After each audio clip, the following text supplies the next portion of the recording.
Today's vintage pattern sew-along is packed with clever sewing details. This is Vogue pattern 1809. The yoke is constructed in such a way with a facing that slightly overlaps the bottom half of the blouse. The sleeves are comprised of two pieces that overlap each other, creating a statement effect. And the lower parts of the front and back bodice have dart tucks that make the blouse perfectly ready to be tucked into a skirt or slacks. For this pattern, I deliberated for a while on what fabric to choose. And then it turned out that the answer was right in front of my face on the pattern cover. I basically replicated that look using a yellow linen from Rex Fabrics.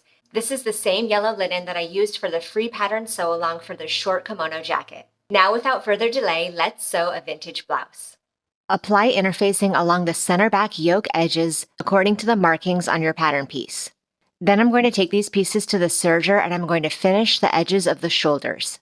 I'm going to do this for both of my back yoke pieces, as well as the shoulder edges of my front yoke piece.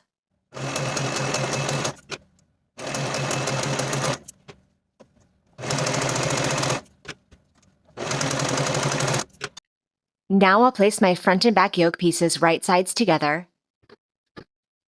and pin the shoulders. And then sew the shoulder seams with a 5/8 inch seam allowance and press the seams open.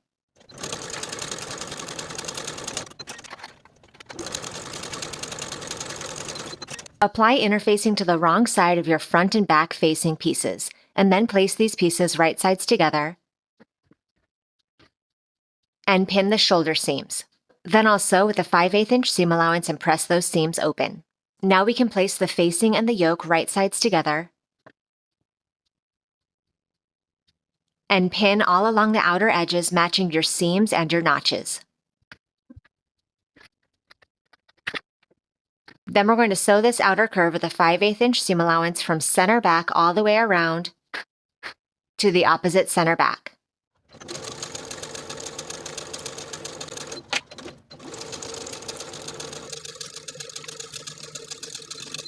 Then I'm going to trim the seam allowance all the way around. Then we're going to understitch the facing. We're going to flip that facing over its seam allowance, and then sew that facing to its seam allowance all the way around, sewing close to the seam.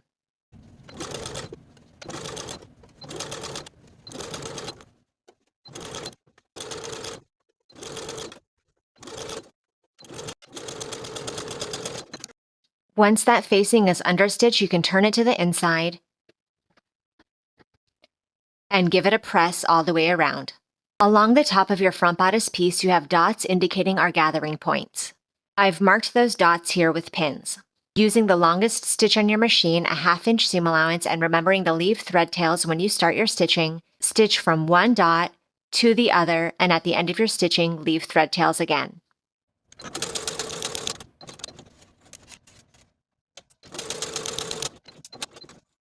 Once I have those top edge gathers prepared, I'm going to pin the dart tucks.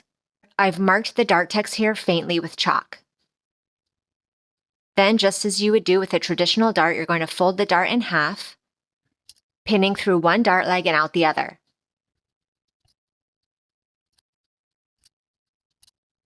Doing this for all 4 front dart tucks.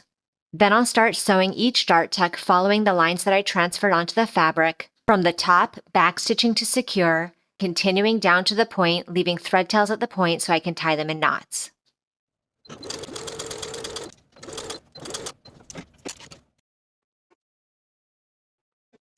And then press each of those dart tucks toward the center front. And do the same to create the dart tucks in the back pieces. Pressing those completed back dart tucks toward the center back. I've also gone ahead and finished the shoulders for my back pieces, as well as for my front piece. Now I'll place my front and back pieces right sides together and pin the shoulders. I'm going to sew the shoulders with a 5/8 inch seam allowance and press the seams open. Now we're going to start attaching the yoke to the bodice. We're going to pin the free raw edge of the facing right sides together with the bodice, pinning and matching them together at the center backs, the seams, and the notches. I'm also going to pull the gathering stitches so that the material fits on either side of the center front. Once it fits and the gathers are distributed evenly, go ahead and pin in place. Take this to the sewing machine and sew the yoke to the bodice all the way around with a 5/8 inch seam allowance. And then I'll also finish the edges all the way around.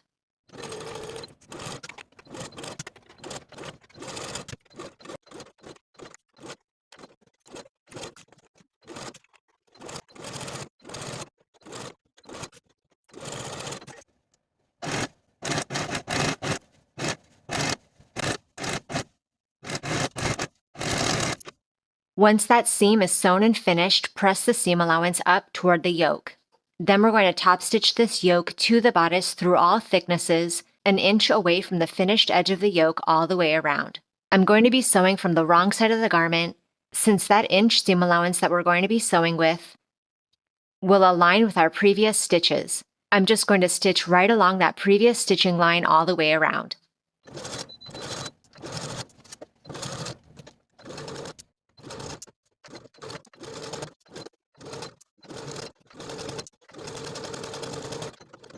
Now to prevent any stretching of the fabric along that yoke neckline, stay stitched from one center back edge with a 1/2 inch seam allowance all the way to the opposite center back edge.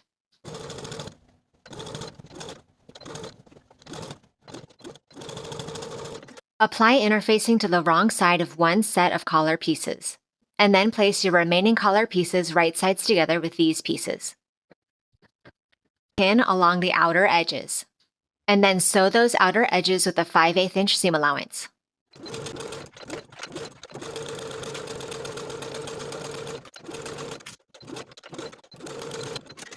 Now I'm going to trim my seam allowances. Now the instructions tell you to understitch the facing. So you would turn the facing over the seam allowance and stitch the facing to the seam allowance all the way around. But because it's so difficult for the presser foot to get into those corners to understitch all the way around, I'm just going to turn my collar pieces right side out and give them a press. And if you're also choosing not to understitch, you could either just leave the collars pressed as they are, or top stitch with about a 1/4 inch seam allowance all the way around those outer edges. Now we can pin our collar pieces to the neckline matching the notches. Baste those top collar edges in place.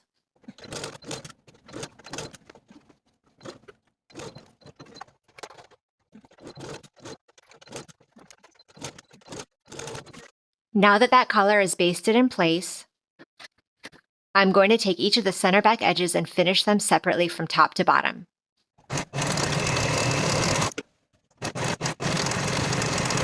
Then we're going to fold the facing to the inside of the garment along the line transferred from your pattern piece, which should align with the edge of your inner facing. Doing that on both sides and giving it a good press. Now that the facing is pressed to the inside, we're going to take the top edge and fold it to the right side, right along the crease that we just pressed, and pin along the top edge. Doing this on both sides.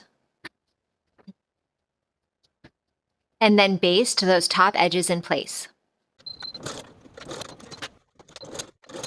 Fold your neck facing in half, wrong sides together. Give it a press. Once it's pressed, we can attach it to the neckline. Pin the binding to the neckline so that it's right sides together with the bodice, with the collar and the facing sandwiched in between. Make sure to match all the notches and the triangular markings.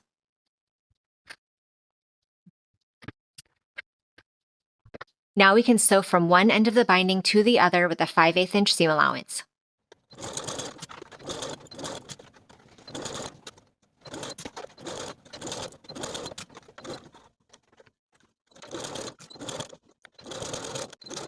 And trim this seam allowance.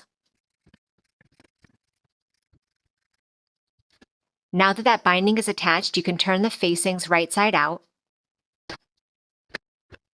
And then we're going to turn that finished folded edge of the binding to the inside of the garment and pin it in place along the neckline so that it's now facing down toward the yoke. We're going to pin it in place from the front of the garment.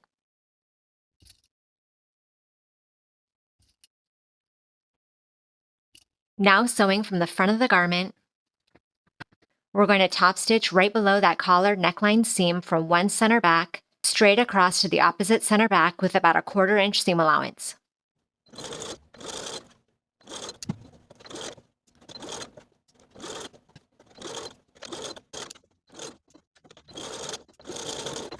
and then press that collar over that seam and down toward the yoke. Then on the inside of the back seams, we're going to hand tack the seam allowance of the back yoke to that center back facing, just stitching through the seam allowances so that the stitches are invisible from the front of the garment. And doing that for both sides. I've gone ahead and finished the underarm edges for both the sleeve front and sleeve back pieces. Now I'm going to place each corresponding set right sides together and pin those underarm seams. Now I'll sew those underarm seams with a 5/8 inch seam allowance and press the seams open.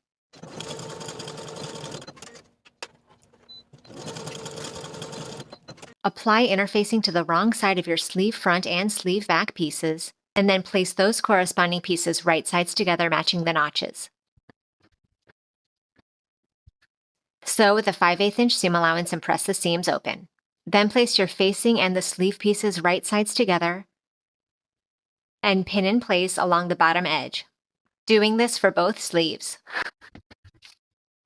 Then we'll sew the bottom curves of both sleeves from one end of the facing to the other with a 5/8 inch seam allowance.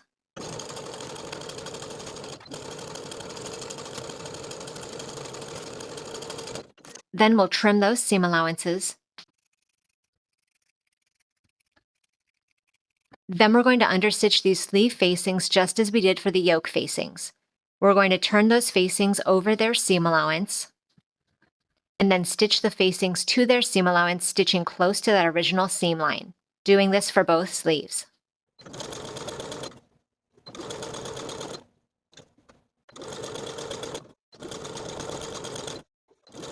Once they're understitched, turn the facings to the inside of the sleeve. Now I'm going to take the inner edges of my facing to the serger and finish all the way around. Doing this for both facing inner edges.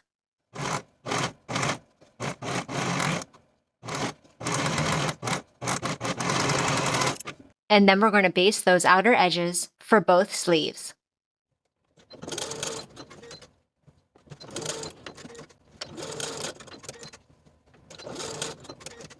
Now we're going to top stitch that finished edge of the sleeve from one side to the other with a 1 inch seam allowance, just as we did along the bottom of the yoke.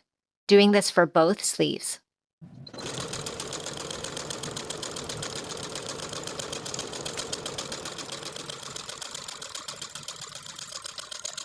Along the tops of your front and back sleeve pieces, you have dots indicating our overlap points. I've marked my dots here with pins.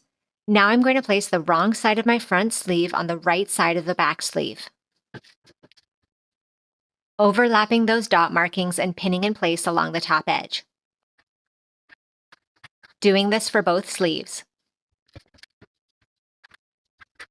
Then we'll baste the top edges of those sleeves in place.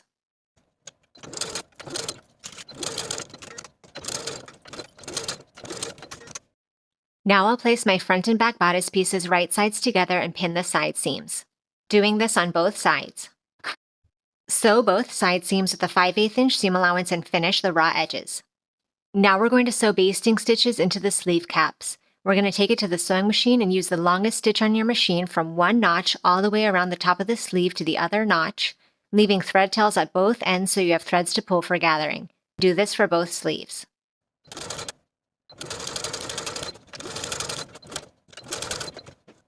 Place your sleeve right sides together with its corresponding armhole, matching the underarm seams and the notches, and match the large dot at the top of your sleeve with your shoulder seam and pin in place, making sure that the bottom of your yoke is out of the way. Then start pulling your basting stitches so that you get a perfect fit from notch to dot. And once it fits, pin in place. Doing the same on both sides of the sleeve cap. Even though the instructions say to gather this portion, those basting stitches are really more easing stitches. So when we sew the sleeve into the armhole, we're going to sew slowly and carefully so that we don't catch any puckers as we go. We're just using those gathering stitches to ease the sleeve for a perfect fit.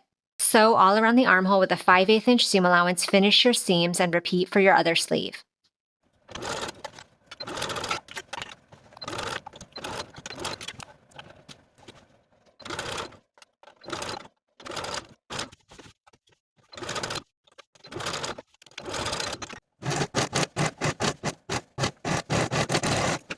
For the very bottom of the blouse, I'm choosing to create a more shallow hem than what's in the pattern instructions.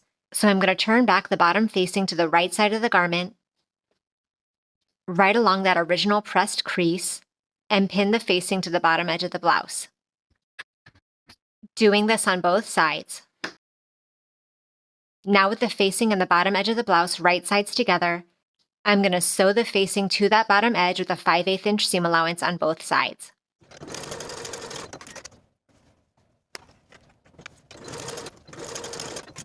Then I'll trim the seam allowance of the facing portion only.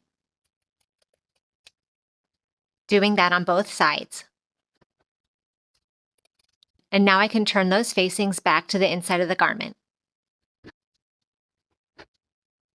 Now I've gone ahead and pressed up the hem all the way across the bottom edge. First, I press the raw edge to the wrong side by 5/8 of an inch. Then I press the raw edge again to meet that 5/8 crease. And then I rolled that folded edge on top of itself, and now I have a rolled hem at the bottom of the garment. I'm going to edge stitch from one center back edge with a 1/4 inch seam allowance, edge stitching right along the upper edge of that folded crease, all the way across to the opposite center back.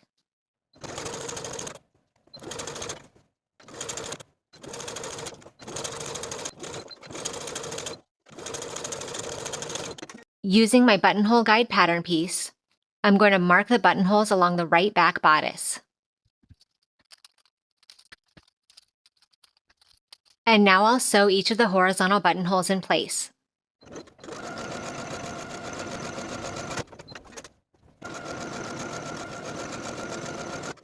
I also used the buttonhole guide to mark the button placement on the left back bodice. And now I'll sew my buttons in place.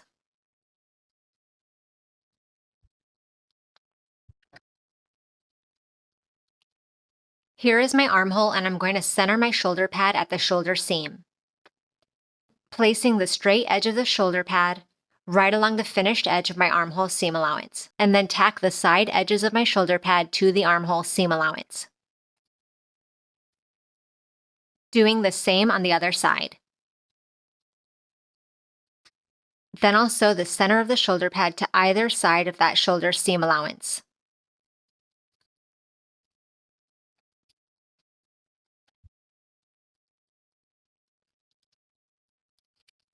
And then I'll repeat those steps on the other side to apply the opposite shoulder pad. Give everything a final press and your blouse is complete. Thank you for watching this sew along. Make sure you check out the rest of my video library for more great sewing tutorials, and I'll see you in the next video.